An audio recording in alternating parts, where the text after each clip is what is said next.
How do we handle a grievance?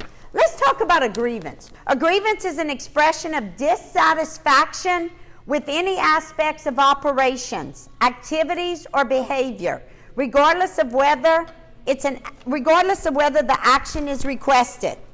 Okay. The resident has the right to voice grievances. Here we go with residents' rights. The resident has the right to voice grievances to the facility or other agencies or entities that hears grievances without discrimination and without fear of discrimination. Examples. An example of a grievance: customer service. A resident can complain about customer service, care and treatment, staff or residents' behaviors, dining experience, other concerns regarding the staff or the facility. The resident has the right and the facility must make prompt efforts by the facility to resolve grievances and the resident may have in accordance with the federal regulations.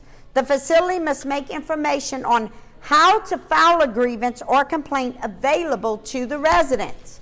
The facility must establish a grievance policy. We do. Let's talk about how we do grievances here. Okay, I'm going to use an example of I lost my clothes. The biggest grievance we have here is clothes. Oh, Jesus, clothes. Okay, let's say Jane Doe says, I lost my pink slippers. Okay? I sent my pink slippers to get washed and they didn't come back to my room. What's the first thing we should do? Go look for the pink slippers. Where do we look? We go look in their room. Most of the time, we find the pink slippers, but in this case, we're going to say we don't find them. We go look for the pink slippers in their room. They're not there. We go look in laundry. They're not there. Laundry says, I never saw the pink slippers. Miss Nikki, the pink slippers never came to the laundry. Next step, what do? We ask other staff members. We ask the nurse. We get a grievance form. We fill it out.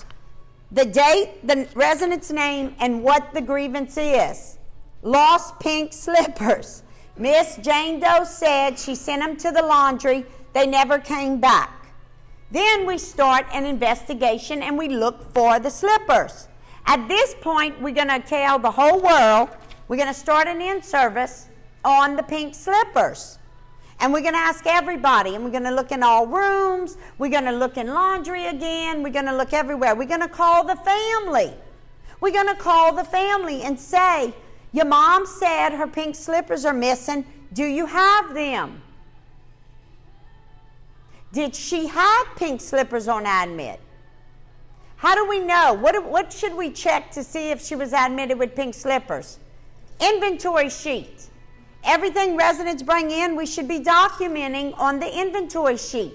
So we check the inventory sheet to see if she had pink slippers.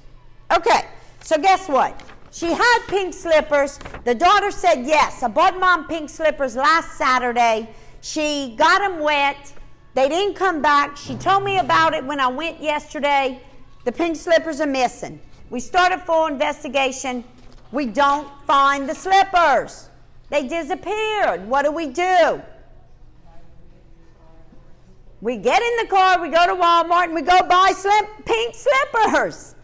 Or we ask the daughter, do you want us to replace the pink slippers, or do you want to replace them and bring us the receipt? We replace the pink slippers. We don't ignore the lady thinking, oh, she don't know what she's talking about. She don't have pink slippers. No. We do a whole grievance and we find the pink slippers. Or we find whatever's missing. Whether it's slippers, whether it's teeth, hearing aids, whether it's cold food, nobody passed water, the CNA didn't answer my call bell. Whatever the case may be, a grievance gets filed. Okay? Anybody can write up a grievance. The grievances get turned into me, to Felicia, or any charge nurse. And at the end of the day, they all come to my office. We talk about them and we start a full investigation immediately. A grievance could be any complaint, y'all. Whether it's the food's cold, the food's too salty, my room's dirty, no one mopped my floors, They lost my pink slippers. My teeth are lost. The CNA didn't brush my teeth. The nurse didn't give me medicine. Whatever. It could be any grievance. If it can't be resolved in the first 2 hours, a grievance gets written. And we address the issue. With every grievance, the way we follow up with communication is we start an in-service. And every employee in the building gets in-service on the grievance to make sure it don't happen again. Okay? That's our communication. In-service, in-service, in-service. All issues get in-serviced. So that's how we do grievances. These forms are stored in the main nurse's station in the filing drawer. So anybody could grab a form and write it up. Write all the details. Always report it. Don't just write it up. You got to report it to the charge nurse, to your department supervisor, and it got to come to Felicia, our social worker, or to Nikki, the administrator. It has to come to us to follow up. You can't say, oh, well, I told someone, but I can't remember who I told. That's not a good excuse. Communication. You have to know who you told, where you gave it. Every employee in this building has my cell phone. You know if I'm not here, how you going to get me? You're going to call me. You're going to text me. You call me about crazy things, call me about good things, like a grievance or an abuse or neglect or an issue, right? Everyone has the right to let me know. No one cannot pick up the phone and let me know things. No one. We have to be on top of our game at all times. We have to work with the spirit of urgency. And we have to address things immediately.